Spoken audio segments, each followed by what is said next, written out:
भाजपाने उमेदवारी दिली तर विधानसभेची निवडणूक लढवणार असं प्रकाश मेहतांचं स्पष्टीकरण समोर आलेलं आहे। घाटकोपर पूर्वमधून विधानसभा निवडणूक लढवण्याची मेहतांनी घोषणा केलेली होती।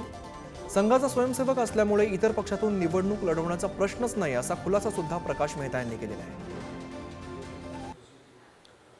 नुकत्याच पार पडलेल्या लोकसभा निवडणुकीनंतर सर्व पक्षांमध्ये आता राजकीय हालचाली सुरू झाल्या आहेत। अर्थात विधानसभा निवडणूक ही त्याला कारण आहे। या सगळ्यामध्ये घटनांचं केंद्र बनलंय ते म्हणजे भाजप। भाजपमध्ये राष्ट्रीय पातळीवर आणि महाराष्ट्र पातळीवर अनेक प्रकारच्या घटना घडत आहेत। त्यातच मुंबई भाजपमध्ये काल एका ज्येष्ठ नेत्याने केलेल्या घोषणेमुळे त्याची चर्चा सुरू झाली आहे। नेमकं काय घडतंय मुंबई भाजपमध्ये, काय सुरू झालंय? आपल्यासोबत भाजपचे नेते प्रकाश मेहता आहेत। सर, आपलं स्वागत आहे। काल तुम्ही निवडणूक लढवण्याची घोषणा केलीत। खऱ्या अर्थानं तेव्हापासून अनेक प्रकारच्या चर्चा सुरू झाल्यात। 5 वर्षांच्या गॅप नंतर पुन्हा तुम्ही निवडणुकीच्या रिंगणात उतरताय। काय नेमकी तुमची भूमिका काय? नाही, 5 वर्षांनंतर आजच्या परिस्थितीमध्ये पक्षासमोर जे आव्हान आहेत, संपूर्ण मुंबईमध्ये महाराष्ट्रामध्ये जी परिस्थिती निर्माण झालेली आहे, परत भारतीय जनता पक्षाला बळकट करण्यासाठी सर्व कार्यकर्त्यांनी एकजुटीनं उभं राहावं आणि समाज, कार्यकर्ता आणि संघटन या सर्वांचा मनाची भावना त्या लोकांनी माझ्याकडे व्यक्त केली की आपण पण निवडणुकीत उतरावं। मी पार्टीचे नेत्यांना यावेळेस मी विधानसभा लढवू इच्छितो आणि पार्टीने अनुमती दिली तर मी लढणार।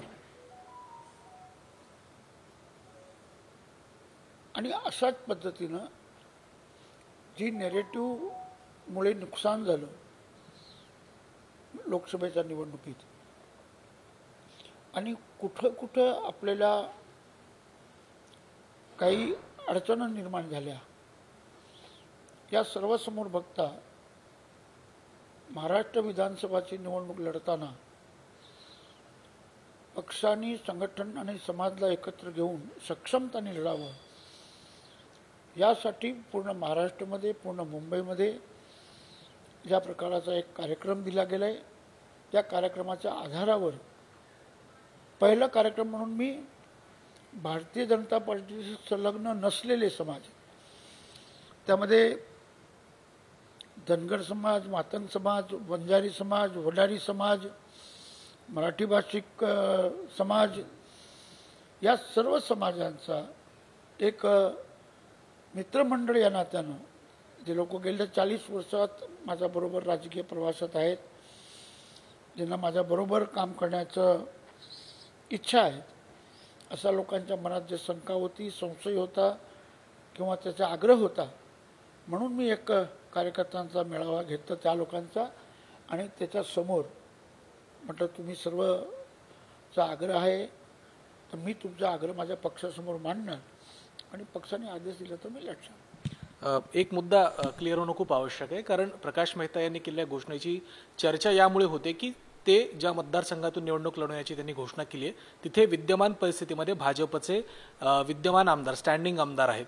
अशा परिस्थितीमध्ये जे भाजपचे विद्यमान आमदार आहेत, अर्थात यामागचा आणखीन एक मुद्दा म्हणजे 19 साली प्रकाश मेहता यांचं तिकीट कापून पराग शाह यांना तिकीट देण्यात आलं होतं। अशा परिस्थितीत पुन्हा एकदा स्टँडिंग आमदाराला डावलून भाजप तुम्हाला परत तिकीट देईल का? आणि मुळात तुमची जी भूमिका आहे ती तुम्ही पक्षाकडे मांडली, त्यावर पक्षाचं म्हणणं काय?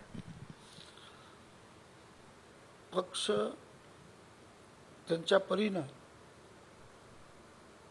कुठल्या कुठल्या सीटवर आपला उमेदवार कशा पद्धतीचा व्यक्तिमत्व निवडून आला पाहिजे यासाठी प्रयत्न करणार आणि त्या प्रयत्नामध्ये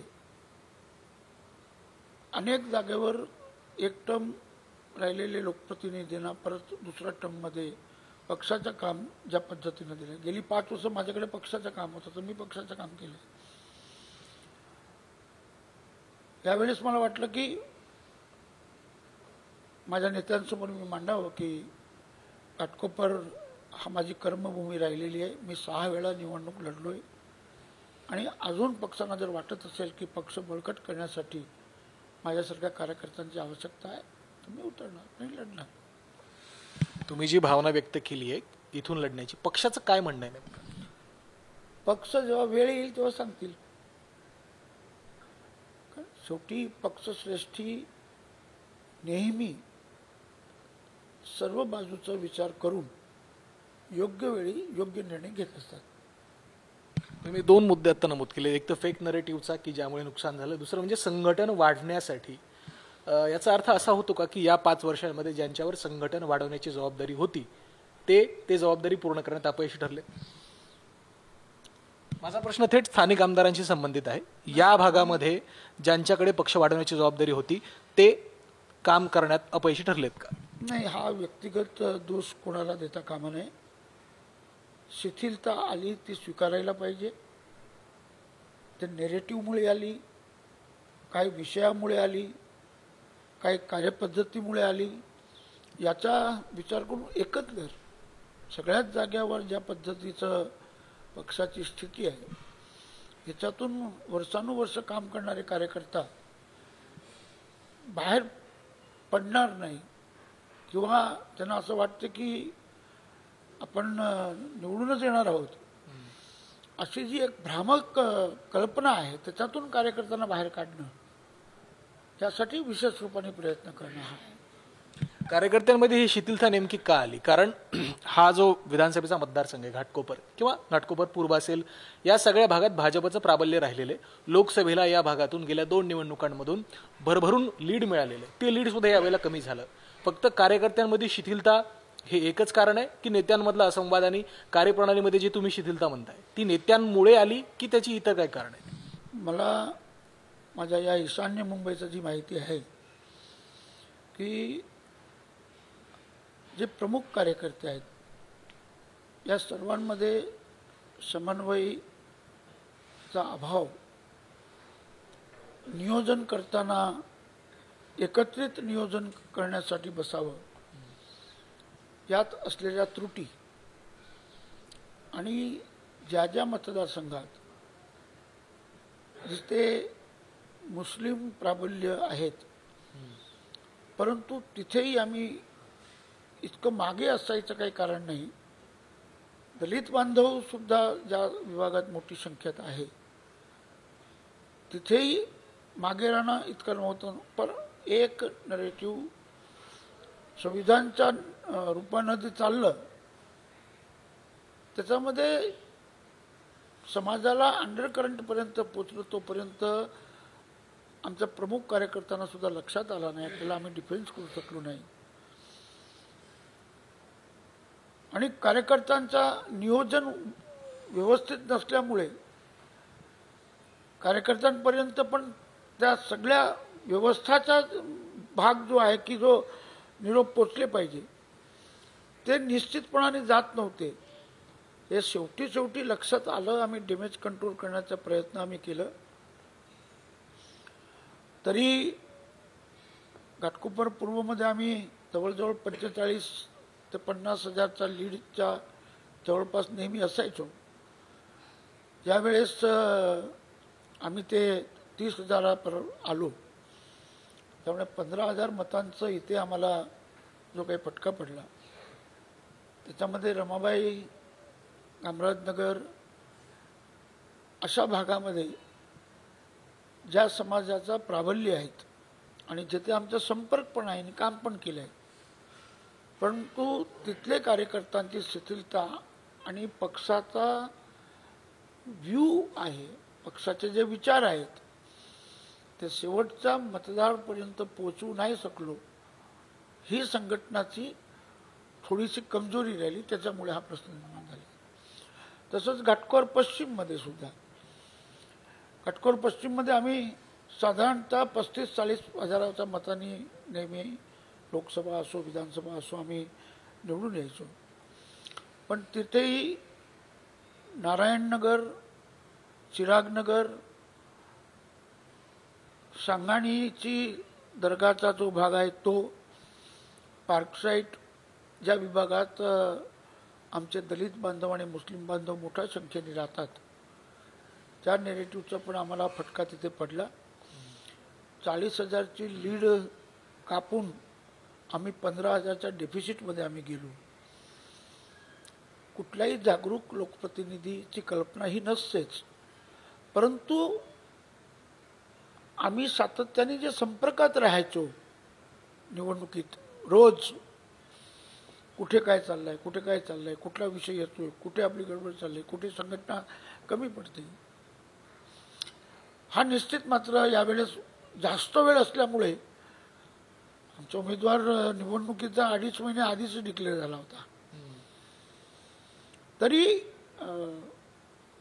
जे संदेश प्रमुख कार्यकर्त्यांपर्यंत निश्चित पोचला पाहिजे, त्याच्यामध्ये सुद्धा असं वाटत होतं की बाई आता डिक्लेअर झालेले उमेदवार कदाचित उमेदवार बदलतील सुद्धा, अशा प्रकारचा एक कन्फ्युजन्स जो निर्माण झाला. एक अपडेट अशी होती की भाजपनं उमेदवार बदलावे यासाठी सुद्धा एक सर्वे केला होता, अशी सुद्धा चाचपणी झाली होती. हे कितपत खरं आहे? नाही, अशी काही सर्वे वगैरे काही झाला नव्हता. उमेदवार डिक्लेअर होण्याच्या आधीच सर्व सर्वे होऊन पक्षाने ठरवलेला उमेदवार होता. त्यामुळे मी माझ्याकडे पूर्ण माहिती आहे, पण तरी मला असं वाटत नाही की उमेदवारांची घोषणा झाल्यानंतर कुठल्याही प्रकारचा सर्वे झाला आणि उमेदवार बदलावा अशा प्रकारचा कुठेही चर्चा नव्हती, कुठेही अशी मागणी नव्हती. तुम्ही वारंवार म्हणताय की यंत्रणेमध्ये पक्षामध्ये शिथिलता होती, मुख्य कार्यकर्त्यांपर्यंत योग्य ते संदेश जात नव्हते, उमेदवार आधी जाहीर होऊन सुद्धा व्यवस्थितरित्या हे सगळे नियोजन होत नव्हतं. माझा थेट प्रश्न या सगळ्या नेत्यांवर ज्यांच्यावर निवडणुकीची जबाबदारी होती त्यांनी आपलं काम केलं नाही किंवा त्यांच्याकडनं काम व्यवस्थित स्वरूपात झालं नाही, ज्याचा परिणाम तुमचा उमेदवाराचा पराभव झाला, अनेक तुमच्या हक्काच्या मतदारसंघातलं लीड घटलं. या जबाबदार नेत्यांवर प्रातिनिधिक स्वरूपात कारवाई व्हायला हवी का? कारण पक्षाचा पराभव. पक्ष नेहमीच कुठलीही निवडणूक असो त्या निवडणुकीच्या नंतर पूर्ण विश्लेषण मतदारसंघाचा करत असतात. त्या वेळेस जे फीडबॅक पक्षाकडे येतो, पक्ष निश्चितच त्या सर्व फीडबॅकवर विचार करून ती कारवाई करत असते. त्यामुळे कारवाई पक्ष करणार नाही किंवा केलीच पाहिजे अशा प्रकारची मागणी करण्याला काही अर्थच नाही आहे. कारण आमच्या संघटना तर अधिक सतर्क रूपानं याचं सगळ्याचं विश्लेषण करत असतो.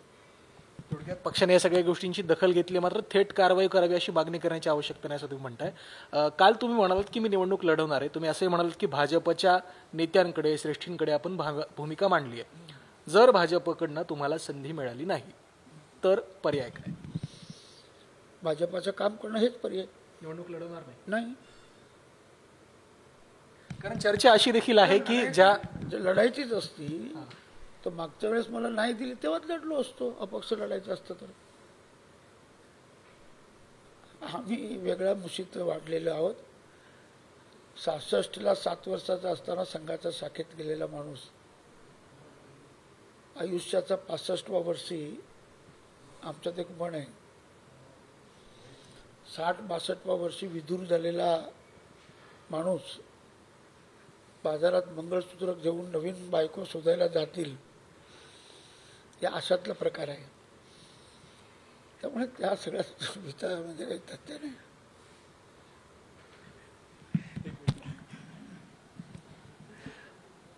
माझा प्रश्न सुचवा जरा.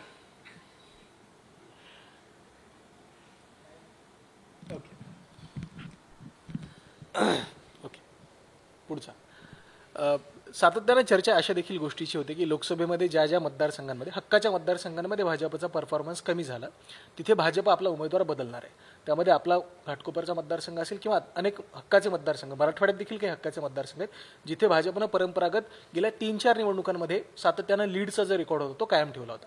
त्यामध्ये 12 ते 15 नावं देखील प्रामुख्यानं समोर येतात. विदर्भातली काही नावं आहेत, मुंबईतल्या देखील काही मतदारसंघांचा समावेश आहे. अशा प्रकारे काही गोष्टी घडतील भविष्यात संघटनेकडनं, पक्षाकडनं अशा प्रकारचे काही पावलं उचलली जातील असं तुम्हाला वाटतं जिथे पक्षाला नेतृत्व किंवा उमेदवार बदलणं आवश्यक आहे? निश्चितच पक्षाला महाराष्ट्रात पक्ष अधिक बळकट करण्यासाठी आणि पुढच्या विधानसभामध्ये भारतीय जनता पार्टी परत सत्तेवर येण्यासाठी भारतीय जनता पार्टी कसोशीनं सर्व प्रयत्न करणार, संघटनात्मक करणार, समाजाभिमुख करणार, योजना लोकांपर्यंत पोहोचणार यासाठीचे कार्यक्रम करणार आणि स्वाभाविक ज्या ज्या ठिकाणी काही व्यक्ती आणि संघटनमुळे जर अडचण येत असेल तो त्या सगळ्या परिस्थितीला मात करून एक पर्यायी व्यवस्था उभी करून पक्ष सर्व परीने प्रयत्न करतील। शेवटचा प्रश्न, प्रकाश मेहता गेल्या अनेक वर्षापासून भाजपचे कार्यकर्ते आहेत, वयाच्या 7व्या वर्षापासून तुम्ही संघाचे स्वयंसेवक आहात असे तुम्ही म्हटलं, पक्षाने जर उमेदवारी नाही दिली तर आपण निवडणूक लढणार नाही असं देखील तुम्ही स्पष्ट केलंय। या सगळ्यामध्ये भाजपनं काय करावं जेणेकरून विधानसभेच्या अनुषंगाने भाजपची जी कामगिरी लोकसभेमध्ये खराब झाली होती त्याचा विधानसभेमध्ये हा फटका पडू नये किंवा त्याचं पुन्हा एकदा त्याची पुनरावृत्ती विधानसभेत होईल? नाही, मागच्या आठवड्यात पुण्याला महाराष्ट्र कार्यकारिणीची बैठक झाली, त्यात प्रदेश अध्यक्ष आमचे प्रदेशाचे नेते देवेंद्र फडणवीस आणि अमितभाईंनी सविस्तर अशा प्रकारचं मार्गदर्शन केलंय। संघटनात्मक टप्पा, प्रचाराचा टप्पा, योजनेचा टप्पा आणि कुठल्याही प्रकारची मनात की आम्ही काहीतरी फार मोठी चूक केलेली आहे याच्यात न जाता मनाचा उठाव करावा आणि भारतीय जनता पार्टी संविधान असो किंवा कुठल्याही समाजाला मागे खेचण्यासाठी प्रयत्न करतील। आता जे भ्रामक प्रचाराला कुठेही बळी न पडता सक्षमताने उभं राहणं अशा प्रकारचे जे कार्यक्रम दिले आहेत ज्याच्यामध्ये मुंबईमध्ये तो विशेष स्वरूपानं आमच्यासारख्या कार्यकर्त्यांना एक एक वोर्ड दिलाय, त्या वोर्डात जाऊन तुम्ही बसा, त्याच्या बूथ प्रमुखाची बैठक घ्या, त्याच्यासमोर लोकसभेच्या निवडणुकीचा रिझल्ट घेऊन बसा, मागच्या निवडणुकीचा रिझल्ट घेऊन बसा, कुठे 100 मतं कमी पडली, कुठले 100 मतं वाढली, ते कशामुळे वाढली त्या बूथ प्रमुखांशी चर्चा करा। तर ते कार्यक्रम आजच आमच्याकडे आलाय, माझ्याकडे सुद्धा 3-4 वोर्ड दिलेले आहेत। प्रत्येक वोर्डमध्ये आमचे प्रमुख कार्यकर्ता हे सगळे विविध वोर्डात जाणार या जिल्ह्याचे, असंच पूर्ण मुंबईमध्ये सगळ्या मुंबईच्या वोर्डामध्ये बैठका होणार। 2 तास चालेल, 4 तास बैठक चालेल, परंतु कार्यकर्त्याच्या मनात असलेला भ्रम हे काढून निवडणुकीचा प्रचारासाठी पुढे यायचं। शेवटचा प्रश्न, लोकसभेतल्या पराभवानंतर भाजपनं अनेक प्रकारचे महत्त्वाचे बदल आपण करणार असल्याचं सुतोवाच केलंय। पुन्हा एकदा जुन्या नेत्यांना इलेक्टिव्ह मेरिट, जो भाजपचा लाडका आणि फेवरेट शब्द आहे, इलेक्टिव्ह मेरिट असणाऱ्या जुन्या नेत्यांना पुन्हा एकदा मैदानात उतरवायचं म्हणून भाजपकडनंच काही नेत्यांना, ज्यात तुमचाही समावेश आहे, अशा नेत्यांना निवडणूक लढवण्याच्या संकेत किंवा सूचना दिल्यात अशी ही एक बातमी समोर आली होती। यात कितपत तथ्य? भाजपनंच, थोडक्यात सांगायचं भाजपनंच तुम्हाला निवडणूक लढवण्याचे संकेत दिले असं एक बोललं जातं, यात कितपत तथ्य वाटतं? अजिबात तथ्य नाही, कोणालाही संकेत दिलेले नाही। फक्त प्रमुख कार्यकर्त्यांनी संघटनात्मक आणि निवडणुकीची प्रक्रियामध्ये सक्षमताने काम करण्यासाठी उतरावं आणि महाराष्ट्र विधानसभाच्या निवडणुकीत आपल्याला परत राज्य आपल्या हातात घ्यावं, यासाठी काय काय करावं लागेल परिश्रमची पराकाष्ठा करून तेवढे संकेत दिलेत आणि एवढे संकेतमध्येच आम्ही पूर्ण तयारीनिशी आम्ही मैदानात उतरणार। चर्चा आहे त्यामध्ये काही तथ्य नाही? तथ्य नाही। तर हे होते प्रकाश मेहता, ज्यांनी सांगितलं की भाजपनं मला निवडणूक लढवायला सांगितली, या प्रकारच्या चर्चांमध्ये कुठलंही तथ्य नाही। वयाच्या 7व्या वर्षी ज्या व्यक्तीनं राष्ट्रीय स्वयंसेवक संघाचा विचार स्वीकारलाय तो आता या वयाच्या या एका टप्प्यावरती येऊन दुसऱ्या पक्षातून निवडणूक लढवण्याचा विचार देखील करू शकत नाही। त्यामुळे भाजपनं संधी दिली तरच मी निवडणूक लढवेल, अन्यथा लढवणार नाही, असं देखील त्यांनी आपल्याशी बोलताना म्हटलंय। खूप खूप धन्यवाद आमच्याशी बातचीत केल्याबद्दल, आणि जर तुम्हाला उमेदवारी मिळेल तर निवडणुकीसाठी सुद्धा तुम्हाला खूप खूप शुभेच्छा। व्हिडिओ जर्नलिस्ट प्रकाशसह मी ओम देशमुख, पुढारी न्यूज, मुंबई।